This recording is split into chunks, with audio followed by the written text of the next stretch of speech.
예, 그러면 이번 시간에는 특수강도죄부터 보도록 하겠습니다. 강의규환 73페이지죠. 자, 특수강도는 뭐 334조 1항에 보면은 야간에 사람의 주거, 관리하는 건조물, 선박이나 항공기 또는 점유한 방실에 침입하여 333조의 죄를 범한 자는 무기 5년 이상의 징역에 처한다. 즉, 특수강도 관련돼 가지고 1항은 334조 1항은 그 야간 주거 침입 강도죠. 자, 이 항은 흉기를 휴대하거나 2인 이상이 합동하여 전조의 죄를 범한 자도 같다. 그래가지고 333조 1항은 야간 주거 침입 강도, 334조 2항 전단은 흉기 휴대 강도, 그 다음에 334조 2항 후단은 합동 강도, 이렇게 돼 있다. 그것만 여러분들이 보시면 되고, 자, 관련돼 가지고 여러분들이 보면 여기서 행위하는 데 가지고, 자, 여기는 야간 주거 침입 강도예요. 자, 야간 주거 침입 강도인데 우리가 일반적으로 야간 주거 침입 절도에서는 실행 착수가 언제 있는 게 타당하다 그랬습니까? 주거 침입할 때 실행의 착수가 있다 그랬잖아요. 근데 여기서 보면 야간이라는 상황은 뭐 주거 침입 야주절에서 봤던 거랑 똑같아요. 근데 야간 주거 침입 강도죄의 실행의 착수 시기가 언제냐와 관련돼 가지고는 자, 야주절과 똑같이 실행의 착수가 주거 침입 시에 실행의 착수가 있다라고 보는 경우와 그다음에 아니다 강도행위 즉 폭행과 협박이 개시됐을 때 실행 착수가 있다라고 보는 견해 두 견해가 대립할 수 있다는 겁니다. 근데 판례는 뭐냐? 판례는 기본적으로 이렇게 두 개를 다 취한 판례가 다 존재를 해요. 그러다 보니까 판례의 견해가 무엇이다라고 이제 보기는 딱 명확하게 뭐다라고 말하면 뭐한데 타당한 거는 야간 주거 침입 강도에 있어서는 강도를 행위를 개시했을 때, 즉 폭행 협박을 개시했을 때 실행에 착수가 있다고 보는 것이 좀 더 타당하다라고 하는 것이 좀 이제 다수설적 견해라고 생각이 됩니다. 왜냐면은 일반 야주절 같은 경우 야간 주거 침입 절도는 주거 침입 시에 실행 착수가 있다고 봐도 된다는 게요. 근데 야간 주거 침입 강도 같은 경우는 자, 강도의 목적으로 야간 주거 침입했는데 야간 주거 침입했다가 걸렸어요. 그럼 이게 야주절인지 야주강인지 모를 수 있다는 얘기입니다.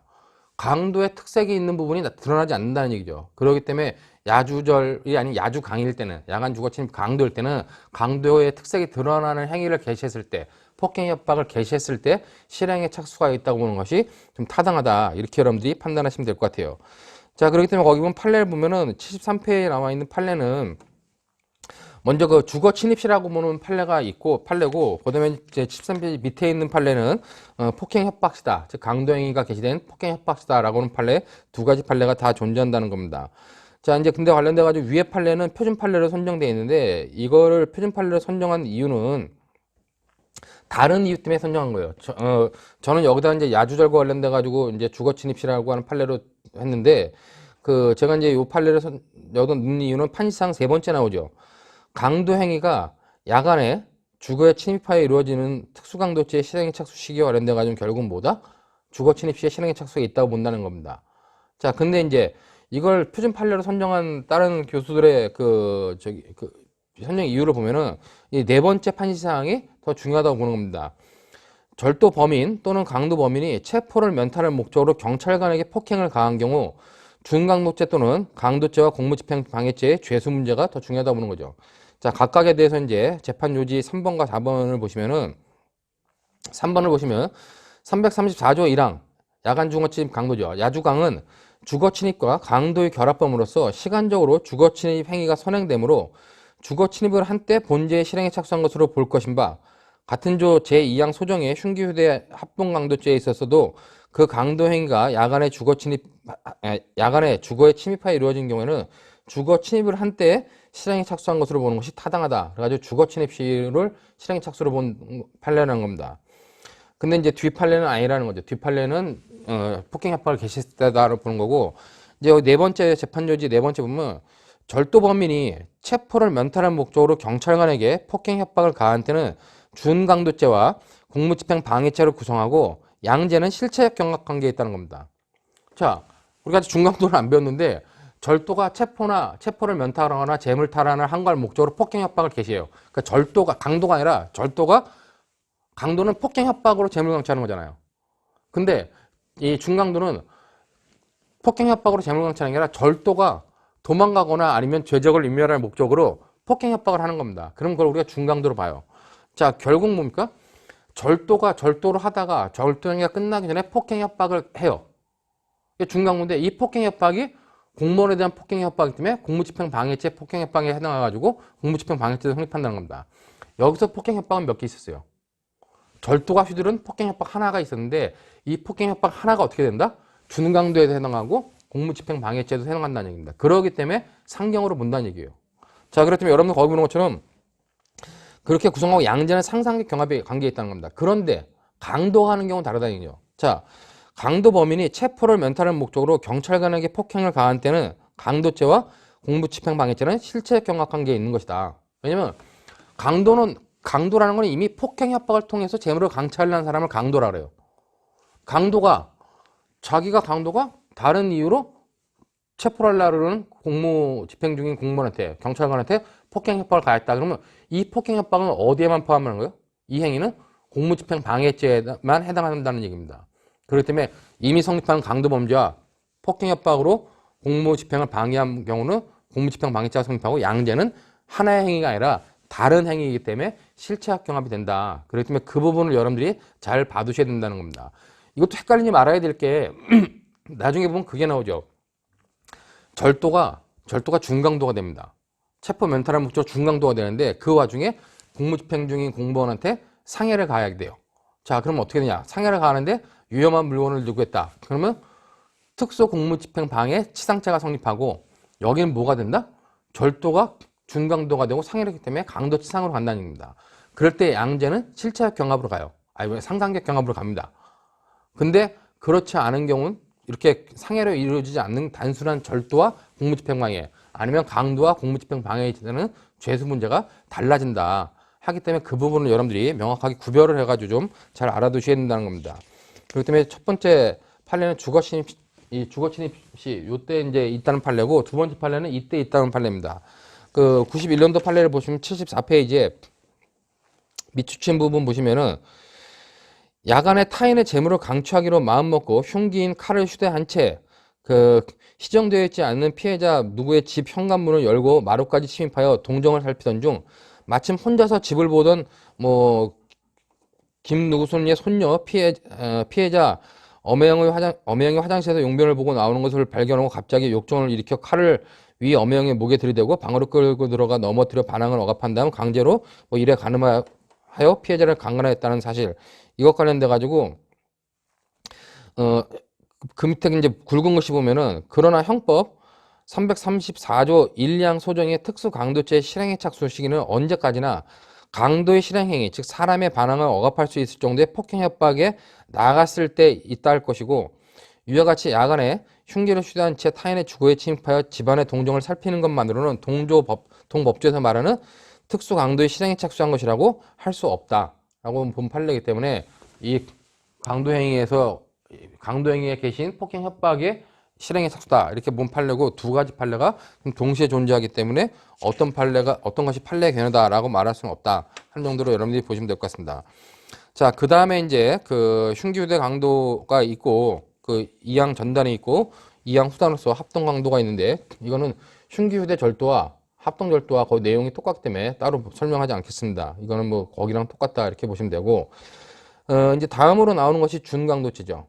우리가 지금까지 배운 건 단순강도에서 특수강도에서 원래 강도 치사, 그다음에 강도 상해 살해, 그다음에 해상강도 위에 이제 그 상습강도가 있는데, 옆에 독자적 구성인권으로 준강도죄라는 게 있어요. 그러니까 준강도죄에 대해서는 우리가 독자적 구성인권으로 따로 봐야 된다는 겁니다. 독립된 범죄로서. 자, 그래가지고 여러분들 335조 법조문 보면 절도가 재물탈환을 항거하거나 체포를 면탈하거나 죄적을 인멸할 목적으로, 이러한 목적으로 폭행 협박을 가한 때는 어떻게 해요? 전 2조에 의한다 그랬는데 전 2조가 뭡니까? 333조, 334조죠. 즉 강도나 특수강도의 예에 의한다는 겁니다. 자, 그렇기 때문에 여기서 중요한 거는 이제 여기는 이제 주체가 일반적인 절도죄라든가 일반적인 강도죄는 주체에 제한이 없었어요. 근데 여기서는 뭡니까? 여기서는 주체가 제한이 되죠. 뭘로? 절도라고 하는 것으로 주체가 제한된다는 겁니다. 자, 주체가 제한되는 것 뿐이지 신분범위 아니에요. 신분범은 아니란 얘기입니다. 그 뭐 박상규 교수님이 신분범이라고 하는 견해도 있었는데 이 신분범은 아니라고 할 수 있는 게 신분범에서 신분이라는 게 뭡니까? 신분이라고 하는 것은 일신 전속적 성격을 말하는 상태를 말하는 거죠. 그렇기 때문에 여러분 것처럼 행위자의 일신과 관련된 특별한 성질, 지위, 자격 이런 것 상태를 말하는 겁니다. 그렇기 때문에 절도라고 하는 것은 행위자의 일신 전속적 성격을 갖는 것이 아니다. 그렇기 때문에 신분범은 아니라고 봐야 돼요. 그러나 분명히 주체는 절도로 제한된다는 겁니다. 자, 그 다음에 재물이나 재산 이익을 갖다가, 재물의 재산이 아니라 절도기 때문에 객체는 뭐겠어요? 객체는 주로 재물만이 문제겠죠. 절도가 어떻게 해요? 여기서 이제 폭행, 협박을 하는 겁니다.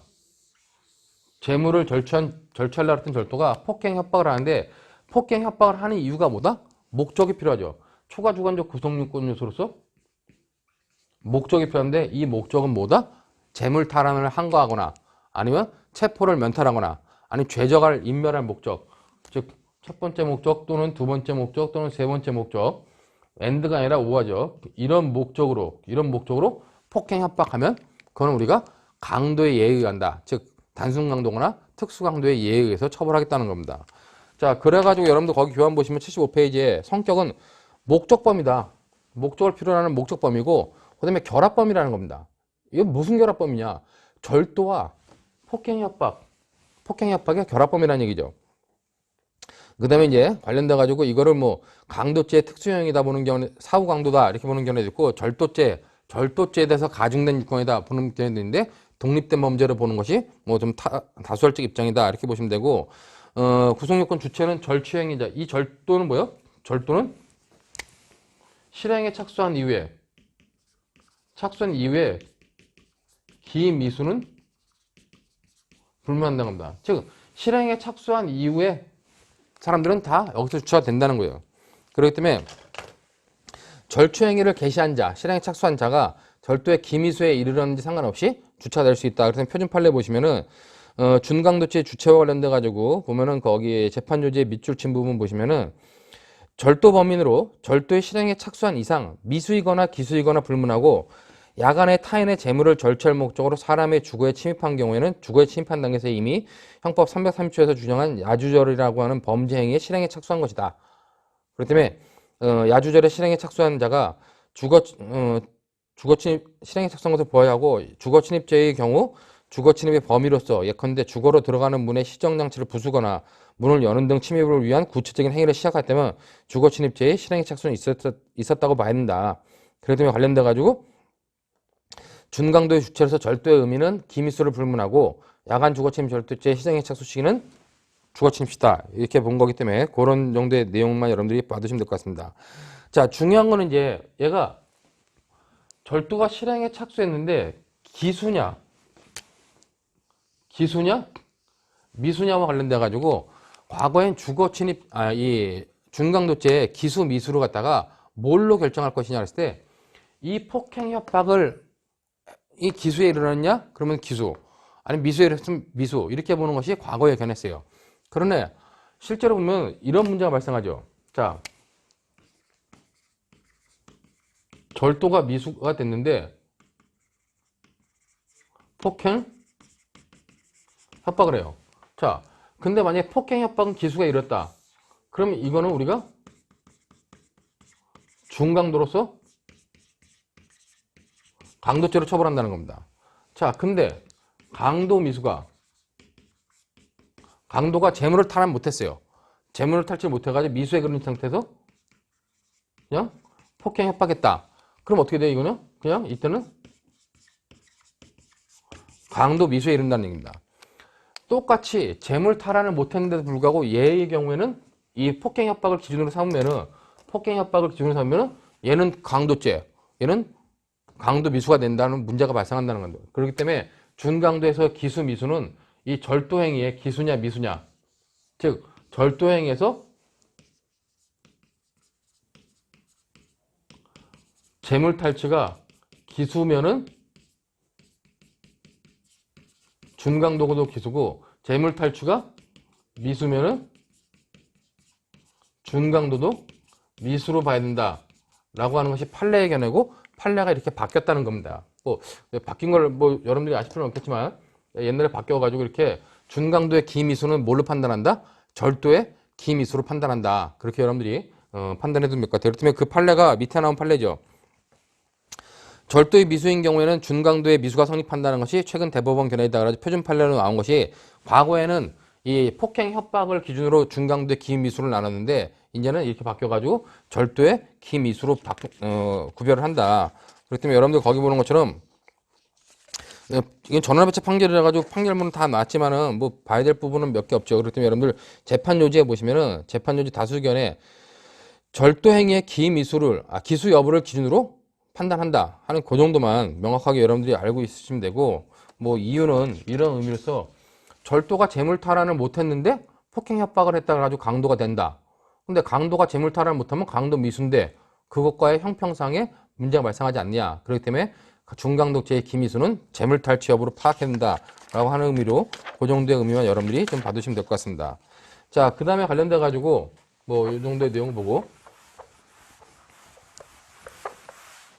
자, 거기 보는 것처럼 실행행위와 관련된 행위는 폭행 협박을 해야 돼요. 이 폭행 협박은 최소한 강도죄에서의 폭행 협박이겠죠. 그렇기 때문에 이때 폭행 협박도 최협의의 폭행 협박이어야 된다. 자, 근데 중요한 건 뭐냐? 이 절도가 폭행 협박을 최협의 폭행 협박을 하는데 어느 때에 돼요? 이게 중요한데, 폭행 협박을 하더라도 절도의 기회에 폭행 협박을 해야지, 절도의 기회에 이런 목적을 가지고 폭행 협박을 해야지, 절도가 끝난 다음에 폭행 협박하는 건 뭡니까? 그럼 절도죄와 그냥 폭행 협박죄의 실체 경합범이라는 것 뿐입니다. 그렇기 때문에 절도 행위가 실행에 착수한 이후에 우리가 끝나기 전에, 절도 행위가 끝나기 전에 해야 된다. 우리가 이걸 갖다가 절도의 기회라고 그러고, 절도의 기회는 어떻게 판단하느냐? 시간적, 장소적, 판례가 절도의 기회라고 하는 것은 시간적, 장소적 접착성이 있는 때를 말한다 라고 판단하는 겁니다. 근접성, 접착성이라고 그러는데, 거기 보는 것처럼 실행해야 할 폭행 협박은 절도의 기회에 된다. 근데 이 절도의 기회에 해야 된다 할 때 이건 장소적, 시간적, 근접성, 접착성이 있어야 된다고 판단하고, 그건 장소적 근접성이 있어야 된다는데, 장소적 근접성이 없으면 어떻게 돼요? 현재 절도 장소에서 멀리 떨어진 장소에서 폭행 협박을 했다. 그럼 절도죄와 폭행 협박죄의 실체 경합이라는 얘기예요. 그렇기 때문에 여러분 첫 번째 판례 보시면은 그 판시상 재판 요지 두 번째 보시면, 피해자의 집에서 절도 변명을 마친 지 10분가량 지나 피해자의 집에서 200m가량 떨어진 버스 정류장에 있는 곳에서 피고인을 절도 범인이라고 의심하고 쫓아온 피해자에게 붙잡혀 피해자의 집으로 되돌아왔을 때 비로소 피해자를 폭행한 경우, 그 폭행은 사회통념상 절도 범행이 이미 완료된 이후에 행해졌다는 이유로 준강도죄가 성립하지 않는다라고 본다는 거죠. 그러니까 절도의 기회라는 건 절도가 끝나지 않았어야 돼. 이미 절도가 끝나고 도망갔어. 장소적으로 200m나 벌써 떨어졌어요. 근데 쫓아온 피해자가 너 절도 범인질로 와봐, 그러니까 이 집까지 와가지고 여기서 폭행한 것 같다. 이거는 절도 행위가 끝난 다음에 독립적으로 한 폭행행위라고 판단한다는 겁니다. 그렇기 때문에 거기서는 준강도가 되지 않는다는 거고, 그 다음 판례도 역시 그런 의미죠.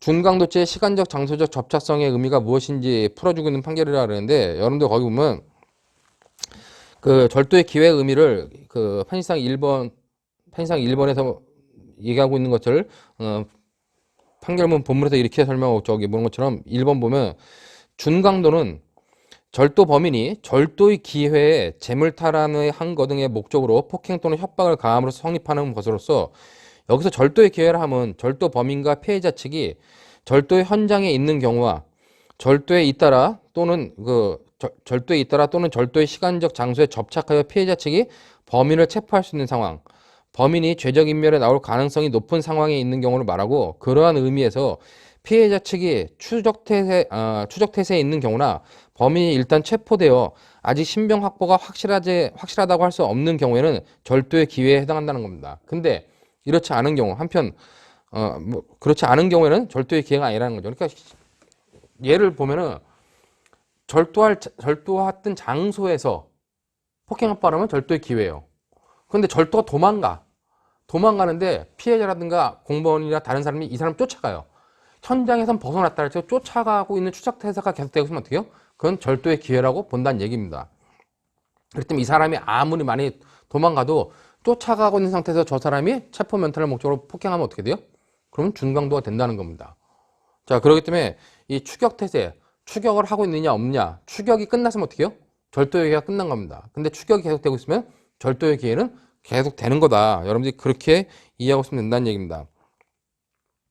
그 다음에 관련돼 가지고 뭐 밑에 보면 위 법리에 따라 원심 판결 이후 기록에 살펴보면 원심이 어떻게 쳐요? 다음 페이지 79페이지 위에 있는 것처럼 피고인이 절도의 기회에 체포를 면탈할 목적으로 피해자들에게 폭행을 가해 다치게 한 사실을 인정할 수 있다. 절도가 폭행을 해가지고 피해자를 다치게 했어요. 그러면 체포를 면탈할 목적으로 폭행하는 순간 준강도가 되고, 그 다음에 준강도가 사람을 다치게 하기 때문에 강도치상이 된다는 거죠. 그런 의미로 여러분들이 보시면 되고, 그리고 이제 관련돼가지고 시간적 근접성의 범위와 관련돼가지고 여러분 거기 쭉 이제 교과서에 나와 있는 내용들을 정리한 건데, 실제로 시간적 근접성의 정도는 아까 봤던 것처럼 뭐다? 실행의 착수 이후에, 여기 지웠는데, 실행의 착수한 이후의 문제죠. 여기 보면 절도가 실행에 착수한 이후 문제이기 때문에 실행에 착수한 이후에 기미수가 되기 전에, 근데 범행이 완료되기 전에 하는 것을 시간적 근접성의 정도로 봐야 된다. 견해는 뭐 1번, 2번, 3번, 4번 동그라미 해놨지만 기본적으로 실행의 착수 이후에 범행이 완료되기 전에 그 경우를 우리가 시간적 근접성이다 라고 보시면 될 것 같습니다. 그리고 이제 그 다음에 밑에 보면 뭐 절도의 공범이 폭행을 한 경우와 관련돼 가지고 교사범의 경우, 종범인 경우 나눴으니까 여러분들이 보시면 될 것 같고, 다음에 이제 마지막으로 그 예에 의한다. 아까 법조문 보면 준강도죄는 이렇게 절도가 이러이러한 목적으로 폭행 협박을 가한 경우는 뭐요? 강도의 예에 의한다 했잖아요. 그때 예에 의한다는 게 뭐냐와 관련돼 가지고 그 사례 문제를 보시면은 절도범이 절취행에 착수했어요. 근데 경찰관한테 발각되어 체포를 면할 목적으로 현장에 있는 흉기를 집어 들고 폭행 협박을 했습니다. 자, 이런 문제와 관련돼 가지고 밑에 재판 요지를 보시면은 절도범이 처음에는 흉기를 휴대하지 아니하였으나 체포를 면할 목적으로 폭행 또는 협박을 가한 때 비로소 흉기를 휴대하게 된 경우에는 형법 334조의 예에 의해서 준강도가 되는데, 이때 준강도는 뭐다? 단순 강도의 준강도가 아니라 특수 강도의 준강도가 된다는 겁니다. 절도가 폭행 협박을 하는데 폭행 협박을 할 때 흉기를 휴대했다는 거죠. 그러면 333조가 아니라 334조의 예에 의해야 되는 거잖아요. 그렇기 때문에 폭행 협박을 할 당시에 흉기를 들었다면 특수 강도의 준강도가 된다. 흉기를 안 들었다면 어떻게 해요? 그냥 단순 강도의 준강도가 되겠죠. 그런 의미로 여러분들이 그 73년도 판례를 봐두시면 될 것 같습니다. 자, 그럼 관련돼 가지고 그 다음 페이지에 그 밑줄 친 부분들이 쭉 있는데, 밑줄 친 부분들은 여러분들이 한번 읽어보고 그 박스 밑에 판례 밑에 나와 있는 것들 보면, 자, 특수 강도의 미수가 되느냐, 그다음에 특수 공무집행 방해죄 특수 강도의 미수가 되고 특수 공무집행 방해죄 상상 경험이 되냐와 관련된 문제가 있고, 그 밑에 문제 두 번째 준 강도가 절도를 기준으로 하는 것이냐 아니면 폭행을 기준으로 하는 것이냐와 관련돼 가지고 아까 좀 전에 말했던 것처럼 뭐요? 절도가 폭행 협박을 했어요. 폭행 협박을 했는데 이때 흉기를 들은 것이 언제 들었느냐와 관련돼 가지고 문제 되겠죠. 그 때문에 준 강도가 절도를 기준으로 하는 것이다. 절도를 할 당시에는 흉기가 없었잖아요. 그러면 단순 강도의 중 강도로 봐야 된다. 이것이 이제 소수견인데, 다수견은 대법원의 다수견은 뭐다? 폭행을 기준으로 해야 된다. 폭행 협박할 당시에 뭐다?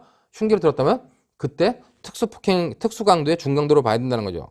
그렇기 때문에 대법원의 다수견은 폭행 협박을 기준으로 한다. 폭행 시를 기준으로 한다 보면 되고, 자, 그러면 그 행위와 관련돼 가지고는 아까 봤던 판례와 똑같이 그 준강도와 공무집행 방해죄의 관계가 있는데, 절도 범인이 체포를 면할 목적으로 경찰관에게 폭행 협박을 가한 때는 중강도죄와 공무집행 방해죄 구성과 양례는 상상경과 관계 있다. 왜냐면 폭행 협박이 중강도에, 절도가 폭행 협박을 통해서 중강도에도 해당하고 공무집행 방해죄도 해당하기 때문이다. 상상경합으로 보고 그 강도가 폭행 협박을 한 경우에는 실체적 경합으로 본다. 그 정도만 여러분들이 봐두시면 될 것 같습니다. 자, 이제 80페이지 마지막에 절도의 공동정범 또는 합동범의 경우 1인의 폭행 협박과 준강도죄 그랬는데, 절도로 여러 명이 공모했는데 공동정범이 합동범을 했는데 그 중에 한 사람이 그 절도 중에 한 사람이 체포나 이런 면탈의 목적으로 폭행 협박을 해가지고 준강도가 됐다. 그럼 어떻게 돼요? 그럴 땐 준강도의 공동정범이 성립하냐고 그랬는데 대부분의 학설은 뭐라 그러냐? 공동정범의 성립 범위는 공동자 상호 간의 의사 연결이 있는 범위와 각자에게 기능적 행위 지배가 미치는 범위 내에서 결정된다는 겁니다. 이제 그러기 때문에 이 경우 절도죄의 공동정범자 1인이 폭행 협박으로 나갈 것을 다른 공범자가 예견하고 있더라도 공동자 상호 간의 의사 연결이 있는 것도 아니고 폭행 협박 행위에서 서로 지배하고 있는 것도 아니기 때문에 중강도죄 공동정범이 성립하지 않는다 그래요. 이제 학설들은 강력하게 주장하는데 판례는 그게 아니라는 얘기죠. 판례는 뭐라 그럽니까? 성립한다는 겁니다.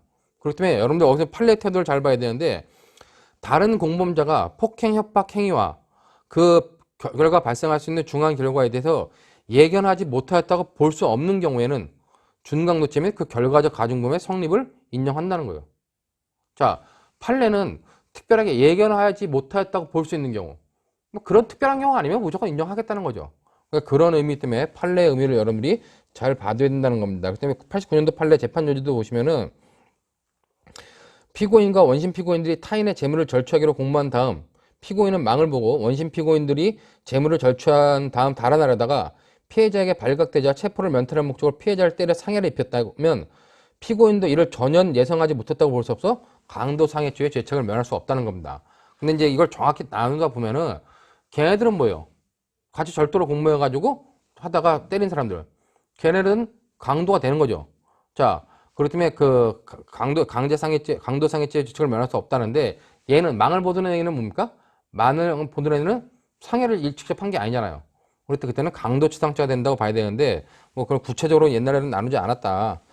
그런 것들 여러분들이 살펴보시고 그 다음에 이제 대법원 판례와 관련돼 가지고 88년도 판례도 역시 그런 겁니다. 재판 요지를 보시면은 2인 이상이 합동하여 절도를 범한 경우 범인 중 1인이 체포를 면탈할 목적으로 폭행을 가하여 상해를 가한 때는 나머지 범인도 이를 특별히 예견하지 못한 것으로 볼 수 없다면 강도상해죄의 죄책을 면할 수 없다는 거죠. 그렇기 때문에 여러분들 거기 밑줄 친 부분 보시면 피고인은 제1심 공동피고인 이기재 조병훈 및 공소회 정우상과 합동하여 박종석이 경영하는 대성서점에 이르러 위 기재와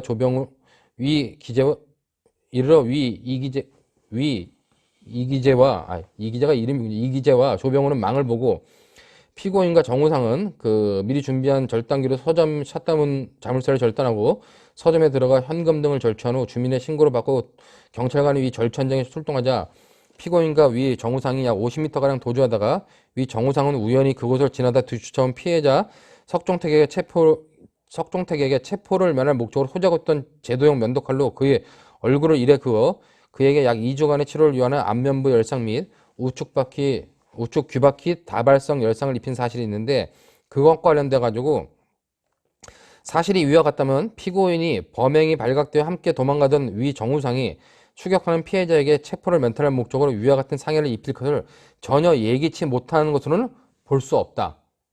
그러니까 판례는 특별하게 얘기 다 가능하다는 얘기예요. 특별하게 얘기 못한다고 하는 경우는 거의 없다는 거죠. 그렇기 때문에 이런 경우는 뭐다? 걔는 강도상해죄. 그 다음에 절도가 중강도가 되고 강도상해를 입혔으니까 강도상해죄가 되고 예기치 못한 바로 볼 수 없다. 즉 얘기했다는 나머지 공범들은 다 뭐가 되겠어요? 강도치상죄가 되겠죠. 근데 이제 관련돼가지고 그냥 강도상해죄 공동정범이 된다고 보는 판례가 꽤 있었는데 정확히 보면 강도치상죄가 된다. 그런 정도만 여러분들이 봐두시면 될 것 같습니다. 다음에 82페이지 표준 판례도 역시 그와 관련돼서 하나 나오는데 뭐 판결 요지 보면 피고인들이 합동하여 절도 범행을 하는 도중에 사전에 구체적인 의사 연락이 없었다 하여도 피고인이 체포를 면할 목적으로 피해자를 힘껏 떠밀어 콘크리트 바닥에 넘어뜨려 상처를 입게 함으로써 추적을 할 수 없게 한 경우 폭행의 정도가 피해자의 추적을 억압할 정도의 것이었던 이상 피고인들은 강도상해의 죄책을 면할 수 없다는 겁니다. 그렇기 때문에 항상 그 절도들이 가불병이 절도를 공모했는데 그 중에서 한 사람이 그 체포나 아니면 죄적을 인멸할 목적으로 추격을 면할 목적으로 폭행을 가해서 그 피해자를 갖다가 다치게 했다면 그 사람은 강도상해죄가 되고 나머지는 강도상해죄 공동정범이 된다라는 건데 실제로는 강도상해죄 공동정범이라기보다는 정확하게 강도치상죄 공동정범이 되겠죠. 자, 그런 의미로 여러분들이 좀 중강도죄를 이해하시면 되고 중강도죄에서 가장 중요한 건 이겁니다. 절도의 기회. 절도의 기회에 폭행 협박하는 거고 이 절도의 기회를 판례는 뭐냐? 시간적, 장소적, 근접성, 시간적, 장소적, 접착성이라 얘기한다. 그것만 여러분들이 잘 생각하시면 될 것 같습니다. 그다음에 중강도의 미수는 아까 이 부분을 설명하면서 설명했기 때문에 중강도가 기수냐 미수냐를 판단하는 건 재물 탈취가 있었느냐, 재물 탈취가 기수가 됐느냐, 미수가 됐느냐로 판단한다 하는 점만 여러분들이 잘 받으시면 될 것 같아요. 자, 이제 강도죄는 특별하게 예비죄가 처벌하죠. 우리가 이제 개인적 법익 중에서 예비 행위를 처벌하는 건 살인죄와 강도죄라고 그래요. 물론 그 약취임 및 인신매매 죄와 관련돼 가지고도 국외 이송 목적인 경우에 예비 음모를 처벌하고 있는데 일반적으로 예비 음모를 처벌하는 건 강도와 살인죄다. 그렇기 때문에 강도죄는 예비죄를 처벌한다는 겁니다.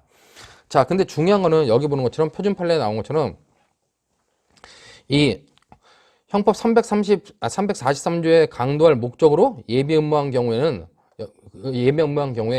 그때 그 강도할 목적에 준강도까지 포함시킬 수 있겠느냐와 관련돼 가지고 그렇게 포함하는 것은 안 된다는 게 판례의 입장이라는 겁니다. 그렇기 때문에 밑에 2006년도에 나온 판례를 보면은 그 강도 예비 음모죄에 관한 형법 343조는 강도할 목적으로 예비 또는 음모한 자는 7년 이하의 징역에 처한다고 규정하고 있는 바 그 법정형이 단순 절도죄의 법정형을 초과하는 등 상당히 무겁게 정해져 있고 원래 예비 음모는 법률에 특별한 규정이 있는 경우에 하나 예외적으로 처벌하는 대상이 된다는 점을 고려하면 강도 예비 음모죄로 인정되는 경우는 위 법정형의 상당한 정도의 위법성이 나타나는 유형의 행위로 한정함이 바람직하다. 그러므로 강도의 목적일 때 그 강도의 목적은 일반 강도를 말하는 거고 준강도는 여기서 포함시킬 수 없다는 겁니다. 그렇다면 맨 밑에 밑줄 친 것처럼 강도 예비 음모죄가 성립하기 위해서는 예비 음모 행위자에게 미필적으로라도 강도를 할 목적이 있음이 인정되어야 하고 그에 이르지 않고 단순히 준강도할 목적이 있음에 그치는 경우에는 강도 예비 음모죄로 처벌할 수 없다. 그렇기 때문에 관련돼 가지고 케이스 문제가 이제 사례형 문제 나왔을 때 절도할 목적으로 어디에 침입하거나 절도할 목적이었는데 흉기를 휴대하고 있었어요.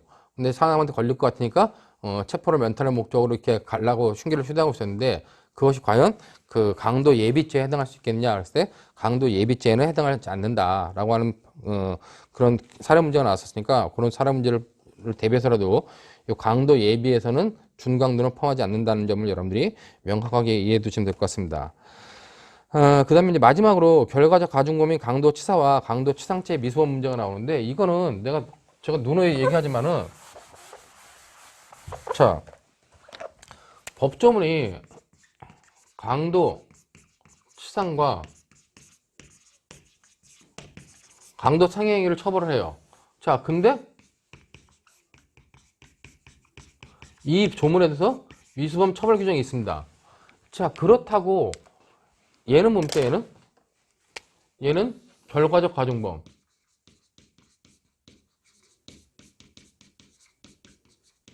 얘는 뭐예요? 강도 상해는 결합범이죠. 강도와 상해죄가 결합된 결합범이라는 겁니다. 자, 그러면 이 미수범 처벌 규정이 이렇게 적용되기 때문에 결합범인 강도 상해죄는 당연히 적용돼요.